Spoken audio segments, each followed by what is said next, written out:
In my last video, we uncovered the secret move that helps pros create effortless speed without swinging harder. But there's another piece to the puzzle. It's load. If you don't know how to load the golf club properly, you'll always be leaving distance on the table. Today, I'm going to show you how exactly to create that coil, store it, and then release it through the ball for maximum speed. Stick with me because this move can transform the way you swing the club. Who doesn't want more speed? Well, I do, and I'm sure you do too. There is one magic move in the change of direction that all tour players have regardless, and that is lag and load. What do I mean by lag and load? That is down cocking of the golf club. What do I mean by down cocking? All of these stupid comments, stupid phrases that only adds to the confusion. All we're trying to do is make this lever system, the arms and the club shaft, work effectively so that when they swing at the bottom, and yes, they do swing. You might want to check out that video if you want to find out a little bit more about that. When they swing at the bottom, they have maximum energy. Now, if you're a regular to my channel, welcome back. If you're new, thanks for being here. I've got 3 boxes up on the screen today. Usually I only have 4. Today I've got 3 and I've got one different one. I've got club speed, because that's what we're going to measure. We're going to increase club speed. Club speed comes from the golfer feeling like they can unload the lever. Now, of course, we're all thinking about unloading the lever, unloading the club. And that's because we don't want to hit the golf ball to the right. When we hit the golf ball to the right, what ends up happening is the golfer continues to pull the grip, pull the grip, pull the grip, so that he feels like the ball doesn't go to the right. And unfortunately, when you keep pulling the club to the left, can you see how this club is loading itself? And the more we pull it to the left, the more it opens the club face, and the more it goes to the right. So what's happening is I've got an angle of attack that's increasing because the more I pull on the golf club, the more down that golf club head has. But in doing that, it opens the face up because the more we pull, the more the face opens up. And the less we use the lever down at the bottom. So we've got ourselves in a situation where we are worried about hitting it right. We're trying to pull the club left. It's creating more leverage, and it's stopping us from having this magic move that all of the tour players have in transition. So it's really important to start with that your grip is right. Go check that video out. The second thing is that we want to make sure that this golf club down at the bottom is unloading. And so what I want you to do before you do any of this stuff is feel how your angle of attack can be reduced. Now, every golf video out there is telling you to hit more down, and I've done a few of those too. But when it comes to speed, to use the magic move that most tour players have that creates the speed, you need this first. So what's going to happen is we're going to get you to have the good grip, and we're going to get you to swing the golf club at the bottom, and you're going to feel how the club head is passing the grip by. And what that'll end up doing is making your angle of attack light. And it will end up making the golf ball go to the left because the club head is swinging. And as it swings, the ball pops to the left. Now that, in essence, if you've got a good grip, and sometimes even if you've got a crap grip, that will help you stop slicing the golf ball. But of course, this motion down at strike also makes you weak as a kitten. Because if you started that from the top, you would be a caster of the golf club. And casters of the golf club sit in the same fraternity as the golfers that are hitting the ball out to the right. The cast of the golf club is yet again a symptom of trying to stop that shot to the right. So we've got two types of slicer.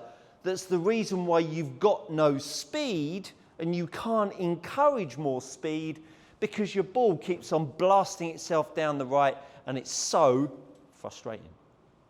It's like getting a cold Mrs. Miggins pie. So, and that never happens at Miggins' shop. So when the ball goes down to the right and we've got two ingredients, we either pull too long or we cast, we actually need to switch that around. Now that we've got the golf club feeling like it swings down at the bottom, so that we can now get the face more pointed to the left, now we can start to feel how when we pull the club at the top, it loads and then swings. So what I want you to do is take the golf club back parallel to the floor. Back parallel to the floor with no wrist set. You've got some nice chest turn, you've got some nice hip turn, and the club shaft and the arms are all in one line. Then what I want you to do is pull the club down and leave the club head in the air. Leave the club head in the air, and it will load the club. This, my friends, is the magic move. This is what tour players do at the top of the golf swing. When they pull on the golf club, their club stays up there because they are loading the club through their shoulders and their levers. At the bottom, however, their golf club has more swing because it's coming from more load. You load it more, you can swing it more. That network of load and swing is what creates the power. Your body, your leg action, your hip rotation, your chest rotation will fortify that function. It will give you the opportunity to create that speed. But we're getting there. And if you watch that rotation video, it will help you use your legs to make this happen even quicker. So we get the golf club back parallel to the floor with our arms, and we work on pulling it and then swinging it. We pull it and swing it. We pull it and swing it. So now all of a sudden we've got this network of pull and swing. Now look at the angle of attack, and we've got ourselves a rather straight golf shot. That ecosystem is the magic move. It's the thing that nobody talks about, especially when you watch the coverage. Talk about how fast their hips turn. Talk about how passive their hands are and all that absolute garbage. It drives me mad. It's apathetic knowledge. It is backwards thinking. It is shocking. So when we think about the grip and how it's going to fortify function of the orientation of the club face, if we get the club face pointed in the right direction because our hands on the club are correct, and if you look at Tommy Fleetwood, Scotty Scheffler, Charlie Hull, Matt Fitzpatrick, Shane Lowry, you look at all of these golfers that have got fantastic grips, and then you go, it's no surprise why they're pretty darn good at the game. So this change of direction, now we've got the good grip, we can load and swing. We can load and swing. Now at waist height, it looks really quite obvious, doesn't it? Because I'm really exaggerating the point. I'm allowing the club to load, and then it's swinging.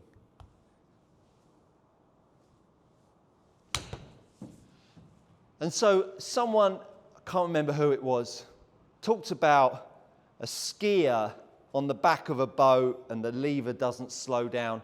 Well, now tell me, watching that video, that grip and handle doesn't slow down to swing that golf club. Now, what we're trying to then feel is that exact same, easy for me to say, exact same, I'm getting amped up, people, stand by, exact same feeling at the top of the backswing when we're pulling the club. There's the magic move, and there's the swing. Now, it's not going to look as deliberate as the club shaft parallel, but it's certainly happening. So as we now feel the pull even more, we start to amp up the speed. That pull, that lag and load, and if you're lucky, you might be able to really get yourself firing, pulling, loading, swinging.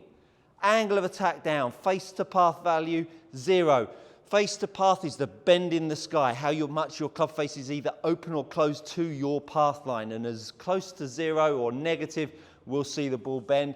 You can see I've got 2.5 degrees down, I've got 0.5 degree close to path.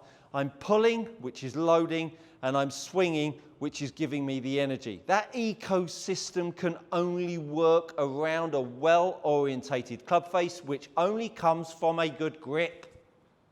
Grip it well. Drives me mad.